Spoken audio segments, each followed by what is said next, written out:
In today's video, I'm going to show you how to install Firefly 3 on Unraid and why it's become one of the best ways I've found to track income and expenses. This video was suggested by Giuseppe T and SD, so thank you for that. With tax season coming up, I wanted something that was self-hosted, flexible, and not tied to the cloud. And Firefly 3 checks all of those boxes. I'll walk you through the full install step by step using community apps, get it configured, and then give you a quick overview once we're logged in. Let's get started. Before we install Firefly 3, there are two things that you'll need already running on Unraid. One, MariaDB, and two is AdMiner, which is optional, but it does make database configuration a lot easier. If you don't have those installed yet, I'll link videos in the description that walk you through both. First, let's go create a database for Firefly 3. To do that, I'm going to jump over to AdMiner, which is a Docker container, so jump over to your Docker tab. I have mine in a folder called Database Services. I'll open that up. I'll find AdMiner. I'm going to click on the icon, drop down, and select Web UI. All right, for server, we're going to take out the DB here and put in the IP address for your MariaDB container. On my demo machine, it is going to be 10.0.0.11. For the username, you'll put in whatever username that you have for your MariaDB. Mine was root. And the password is going to be the password for your MariaDB. And I have the super secret password of password. Don't use this in production. Go ahead and leave the database field blank and hit login. Once you're in, we're going to need to create a database. We're going to do that in the top left. Find Create Database and click on that. All right, let's give the database a nice friendly name, something that's very recognizable, and we'll know exactly what it goes to. So in this case, I'm just going to name it Firefly. Once you've got your name in, go ahead and click Save. Now we're going to need to create a user for that database. To do that, up in the top items up here, look for Privileges, which should be towards the center. Click on that. The top option here is to create user. Go ahead and click on Create User. Then under username, I'm going to put in Firefly. And then for the password, you want to create a nice strong password here. For this demo, I'm going to use Firefly, but don't do that in production. Once you've got the password in, down below, you'll see Privileges, and right below that, All Privileges. To the right of that, we want to put a check mark in there to give this user privileges to everything. Then scroll all the way down and click Save at the very bottom. At this point, the database is ready. Let's go install Firefly 3 from the community apps. I'm going to jump back to my Unraid server, go to the Apps tab, and in the search box, I'm going to type in Firefly, and then press Enter. Look through the list, find the Firefly 3 from the Mat.Faz repository, and click Install, which is this item right here. All right, now that we're in the container, the first thing I want to look at here is the network allocations. So I'm going to scroll all the way down. Then I'm going to expand Show Docker Allocations so that we can see everything clearly. All right, go ahead and scroll all the way back up, and we're going to look for Web UI. The Web UI field is currently blank. Down below it says container port is 8080. Firefly 3 uses port 8080 inside of the container. On the host side, you may need to change this if 8080 is already in use. I know that mine already is, so I'm going to change it to 8077. So I'll type in 8077, and just to make sure it's not in use, I'm going to double click on that port. Hit Control F on the keyboard, brings up the find feature, and it shows one result up here. So I know that port is clear and free to use. Go ahead and close that find. All right, scrolling down a little bit. Next is app key. This must be a random string that's 32 characters long. If this is missing or incorrect, Firefly 3 will not load. I recommend generating this with a password manager like Vault Warden. I'm going to go up Vault Warden and create a 32 character key there. Remember, this is just going to be A through Z, uppercase and lowercase.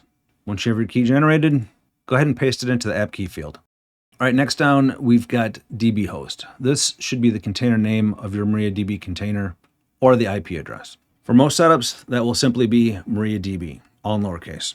If you're not sure exactly what yours is, you can put in the server IP address. All right, next down, we've got DB port. This is going to be the port number for your MariaDB. By default, it is 3306. If yours is something different, obviously put in what yours is. All right, next field down, we've got DB connection. It's looking for either MySQL or Postgres. Since we're using MariaDB, that is considered a MySQL database. So I'm just going to put in MySQL, and we'll move on. All right, next down, we've got DB database. That is the database name that we just created, which was Firefly. Next down, we've got DB user. That is the user for the database we just created, which once again was Firefly. And below that, we've got DB password. This, you'll put in your super secret password that you just created. I chose Firefly. And then down below that, we've got trusted proxies. We're going to leave this set to ***. Once everything looks good, go ahead and collapse Docker allocations, and then we're going to click Apply.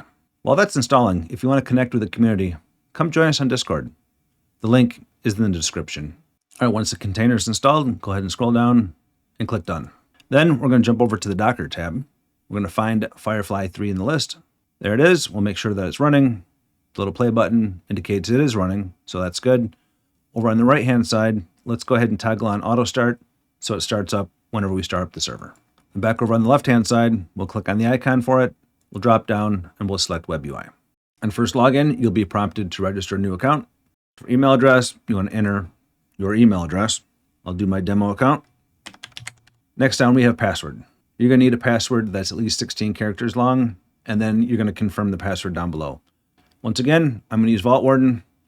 I've done a video on Vault Warden. I'll leave it in the description if you want to go get that installed for yourself. Once you've got your password, go ahead and paste it in and click register. All right, now that we're in Firefly 3, we need to set up an initial configuration. Firefly 3 needs at least one account to get started. So for bank name, go ahead and put in your bank's information here. And this is going to be for the checking account, so I'm just going to call mine local bank. Down below there is the balance. We need to select what currency it is. Currently it's on euro, so let's drop down and select US dollar because that's where I'm based. And then for balance, you'll enter your current bank account balance, which will say this one's $1,000. All right, next field down, we've got savings balance. In there, let's go ahead and put in, 500. Next down, we've got language. This is your preference, so whatever language you'd like, you'd select it there. Then click submit. Now you can walk through the welcome tips. Welcome to the index page. Next. This is a chart. Next. These little boxes give you overviews. If you ever need help, click on the question mark. If you want to create a new transaction or accounts, you click on the little plus. These are the accounts that you've created so far. Next. Most pages have a little tour like this. Good. Go ahead and click done. This video is mainly about installing and setting up Firefly 3. In part 2 of this series, I'll show you how to use the Firefly 3 Data Importer to import transaction history from your bank, which makes catching up before tax time a whole lot easier. But for now, let's quickly go over the basics so you know where things are. On the top, we've got the Firefly 3 logo up here. You click on that, it takes you back to the dashboard, which is where we're currently at anyhow. The hamburger menu next to it collapses the sidebar. Click it again, brings the stuff back. Next option over here is the little eyeball. This little eyeball hides the current balances. So if you look over here, we have the current balances listed. If you click it, it says they're hidden, but the original amounts are still in there. There you go. It shows zeros. If you click it again, it brings them back. Question mark is for help. Next to that, we've got the current date. You click on it. You can select whatever date range you want. Next to that, you've got the account that's currently logged in. And the very last item on the top there is the plus. And like I said, this is so you can create new transactions and or accounts. Let's go create a sample deposit. We'll click on that plus, find new deposit. We'll click on that. Once again, tooltips pop up. Next, next. Great. Next, and done. All right, for the description, let's put in paycheck. For the source, I'm going to put in my workplace. Next item down is destination account. I'm going to set that for the local bank checking account. And then the transaction date is, the date that the transaction happened, which we'll leave it on today. Over to the right, we've got the dollar amount, US dollar currently. So we'll enter the amount that we got paid. Let's say it's, $1,200. Then we'll scroll down and we'll hit submit. And you'll see everything instantly updated. We've got new in and out this period. You'll see the graph is updated and our current net worth is listed over on the right. All right, now let's talk about the options over on the left-hand side. Dashboard. It's this view. It's the current dashboard. Next down, we've got budgets. This is where you create budgets. So if you want to create a budget for, let's say, food, you would go ahead and click create budget. We'll name it food. I'll hit store new budget.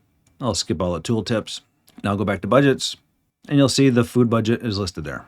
All right, carrying on. Under subscriptions, so here is a spot that you can put in subscription or recurring expenses. So things like, Netflix subscription or cell phones, internet connections, whatever. There's all kinds of different things you can put in there. Next down, we've got piggy banks. These are where you put savings goals at. Say you're saving it for something big and you want to make a separate savings account for it. This is where you keep track of that. Next down, we've got transactions. This is where you're going to have your income and expenses and transfers located at. Below there, we have automation. Here's where you can create rules and recurring transactions. It's kind of a nice feature. Then below there, we've got others, which we've got accounts and classifications. Under accounts, you've got different things like your assets and liabilities, your revenue and your expenses. And then under classification, you've got things in there like tags, categories, groups. These things are especially useful for organizing expenses before tax time. Below there, we've got reports. This gives you insights into your finances. And below that, we've got export. This allows you to export your data for backups or for your accountant maybe. Then under options, this is where you're going to customize the appearance, the preferences, the currencies, that kind of stuff. And then next, we have logout, which logs you out. So with that, if you found this video helpful, make sure to hit that like button and subscribe. And in the next video, we'll take this a step further by importing real transaction data using the Firefly 3 Data Importer. If you'd like to support the channel directly, consider becoming a Patreon. Patreon members get early access to the videos, and they're completely ad and sponsor free. The link is in the description. Until then, check out one of these next. And I'll see you in that one.